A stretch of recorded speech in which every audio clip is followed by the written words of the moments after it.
Hi, I'm Lenore. I'm a singer and a voice teacher. The people have spoken.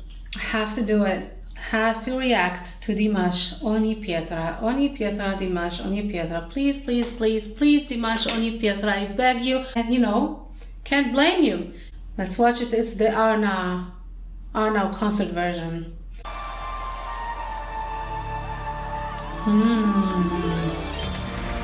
Nice. Start by taking off the whole stage. Why not?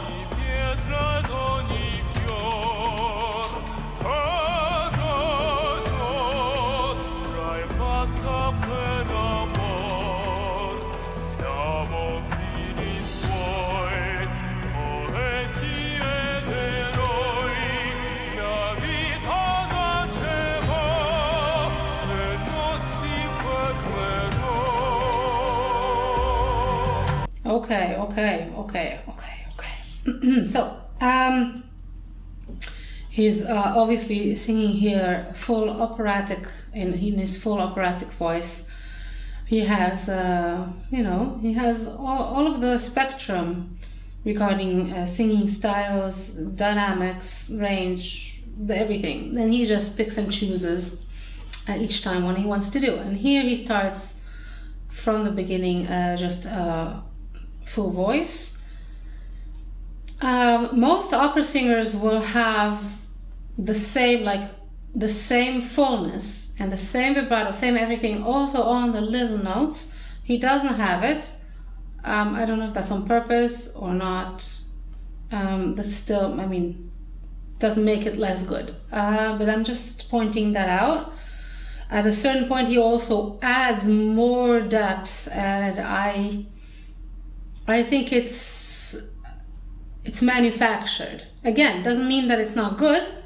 I'm just saying it's there. So he has a timbre to his voice, but he goes like, oh, like just basically adding the bottom part, so to speak, and it makes him sound maybe a little bit like a baritone, but in general, he just sounds like a tenor. So great, good for him. It sounds really good. That's what I mean. I want to hear that again because I'm not even sure what he's doing here.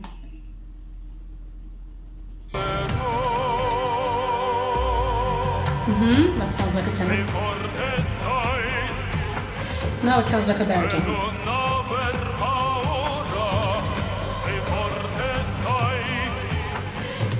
Yeah, I don't know.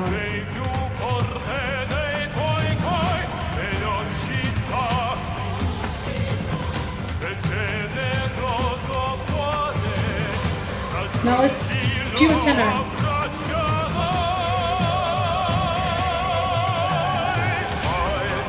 So it's a bit crazy to me. Yeah, I don't know. I have to listen to it, I think, like 3-4 more times, and then I will say, because like what he just did, that was pure tenor. Like he reminded me a little bit of Placido Domingo in this kind of color. Very, very full and very deep. That's the kind of tenor I like, that they're tenor but they have balls. Okay, let's just forget about that for a moment and let's talk about the jaw, because I always like doing that. And if you still are not convinced that you should drop the jaw on every single note, just take a look at this, please, and just, please, just don't argue with that anymore. Just do that. This is like, I'm talking about that in my course Learn from the Best. And I talk about Dimash too, but from another aspect about the posture. I'm showing the posture, which is brilliant here as well, by the way. We'll talk about that in a second. But this mouth, he doesn't have to do that. He has the voice either way. But when you have so much space between the jaws in the back, you have access to your pharynx, and the more you do that, the more access you'll have. And this is like released drop. It's not an active like opening of the jaws. So this is very helpful for any singer, for opera singers. It's a must. And the more powerful you want to be, the more you need this. So yeah, in Learn from the Best, you can see other singers do the same thing. They're just all like one by one, they're all doing it. So at the point when you can just, you have to accept it. It has to be done.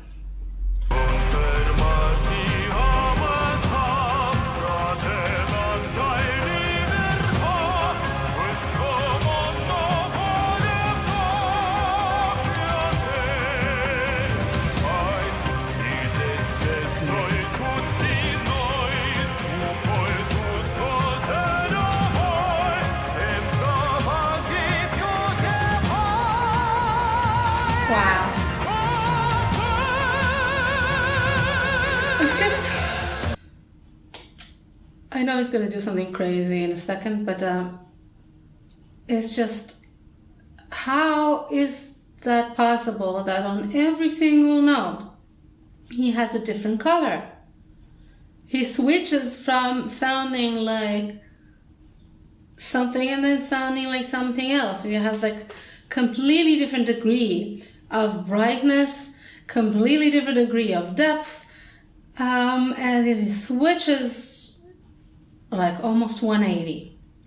And they're all full operatic notes. This is like, yeah. And I'm just asking myself, is he deciding like on the spot what the next sound is gonna be like? Or is he just, okay, I'm just gonna wing it, see what's going on, yeah? See what my voice feels like doing now. And that's a whole new level of living the moment, if that's what's happening here. I doubt it though, because he's known to be, very serious, practicing, hardworking kind of person. Oh.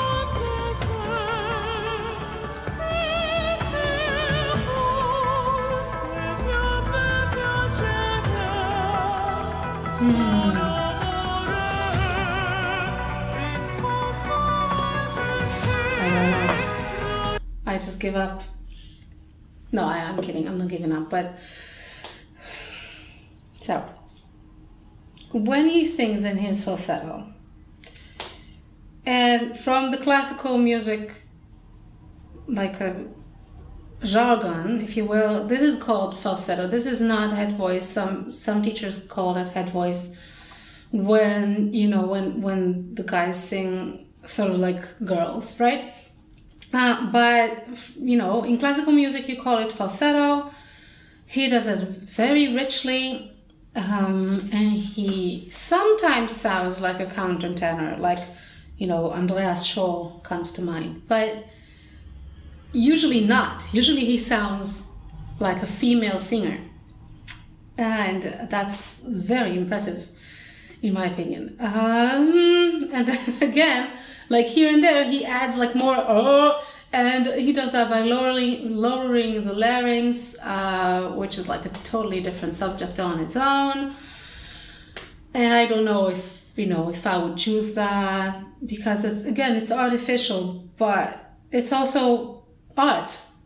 So if he decides to do that and that's what he wants it to sound like, then that's what he wants it to sound like, and that's great. That's his interpretation, and that's what you should do as an artist. And he's not going on stage with the opera in an opera production and trying to blend in there. He's doing completely like a thing of his own.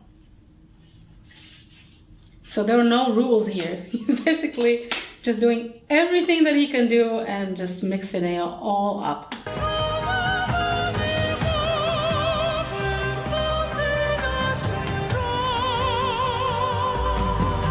Sounds like a bit like a countertenor.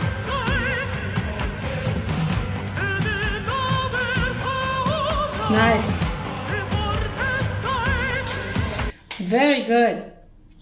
I just want you to pay attention to this presence. It's so grounded, so stable, And I talked about that in Learn from the Best as well, regarding Dimash, that he has this line, the center where the spine is, and that's where the air flows, yeah? And then the hands can go wherever they want and do all those kind of positions, as long as, you know, as you have the center, and that's very clear here. Beautiful. Beautiful to look at and to listen to.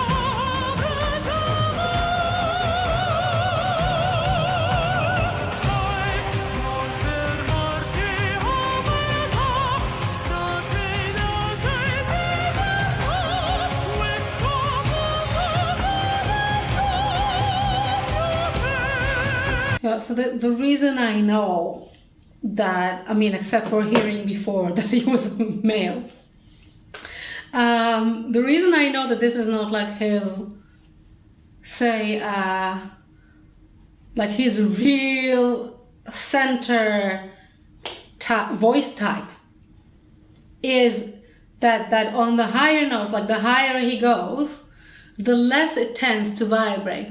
That's basically how you know where the voice feels the most comfortable, when it has the most, the most freedom and the most, it's like opens up the most. And all of those notes are great, no complaints, but this is just, that's the top. And you know, and when he was singing in the tenor range, it was just, every single note he made was completely full and rounded and vibrating. Just saying, but I still love every single second of this.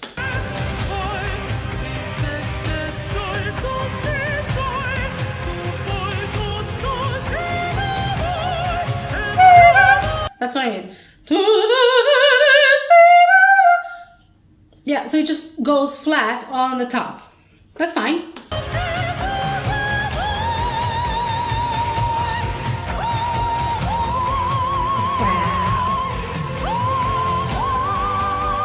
How is that possible?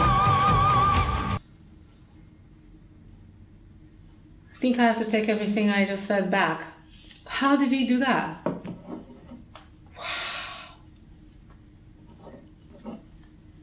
I need to listen to that again. Sorry, just a second. What the hell was that?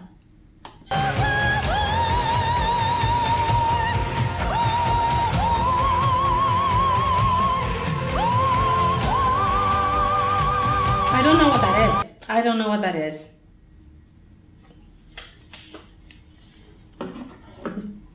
That does not follow the rules that I just said before, that when it's the top, then you have less vibrations.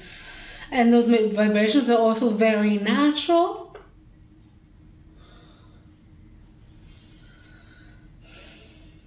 Yeah.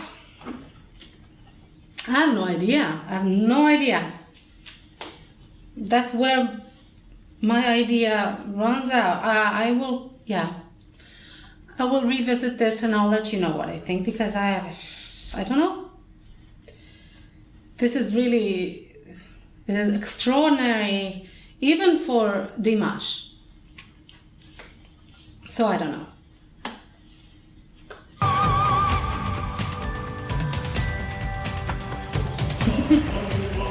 Look at this face, wow.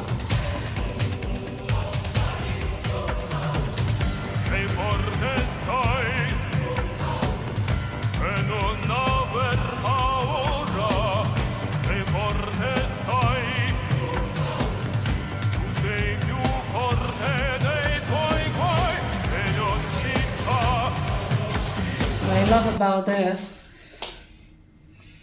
well, except for the fact that he just jumped from the top to the bottom with no change in quality almost, which is incredible. What I love about this is that this is really like the healthiest opera singing.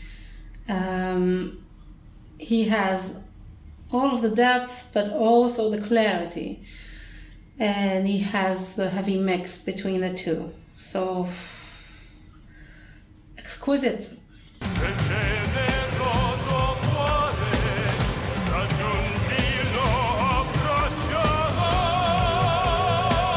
not sure, this is the second time that I see this already. There's like a split-second difference between what I hear and what I see. It could be the video, and it could also be that it's lip-syncing. If it's lip-syncing, that does not take away from how virtuosic that is. And I would not be surprised, because this is one of the most difficult pieces that I heard. One of them. And I actually have not heard anything like this, because even opera singers, they stick to their voice type, right? So it could be very wide ranged, and it could be very virtuosic, but it's not going to be anything like that, because that's not really in the style of the opera. Like a male opera singer will not just go as far as he can into his falsetto range and sing there and then go back. Yeah, that doesn't happen. So I don't really know what to make of this, just that I'm overwhelmed.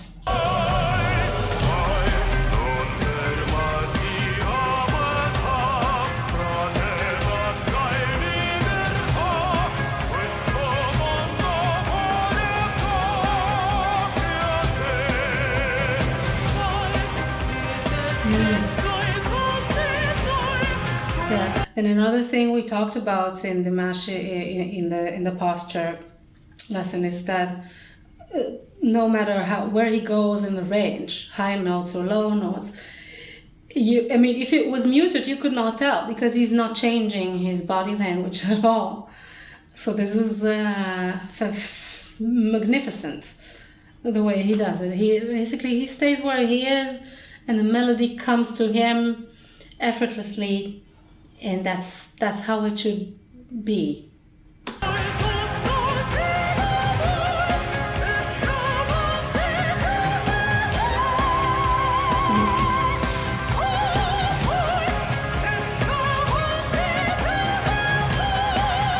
And I love the tongue, the little flip of the tongue.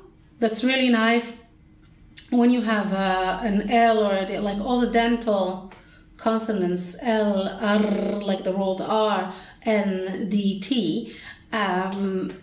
You don't want to accompany that with closing the jaw. You just flip the tongue, and then it can stay out of the way and the air can still flow.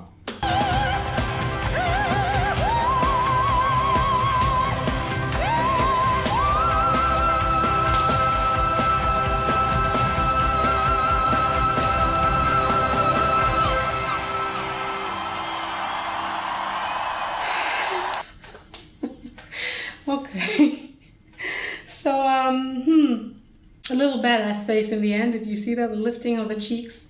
Very necessary if you want to sing the highest note that was ever sung by a human being. That was an attempt to analyze and try to understand this man. Thank you for insisting on this, because I think... So thank you, I guess, and enjoy singing. Bye.